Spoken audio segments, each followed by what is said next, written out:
So hello guys. So ito naman, New York tsaka Manila. So may nagtanong sa akin nung nakaraan. Kaya ito nag-ano ako ulit. Pero ito nga lang, isang ano lang siya, may petsam September 15 to October 20. Pero para lang guys, hindi ako nagbebenta ng plane ticket. So yan oh, tawag nito Asiana Airlines United $914.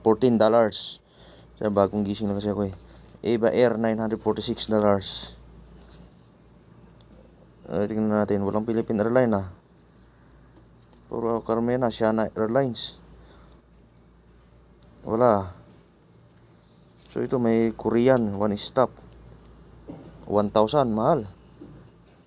Hong Kong, Cathay Pacific. Ito yan ha, New York to Manila. May Eva Air, Taipei, stop. So yan lang guys ha.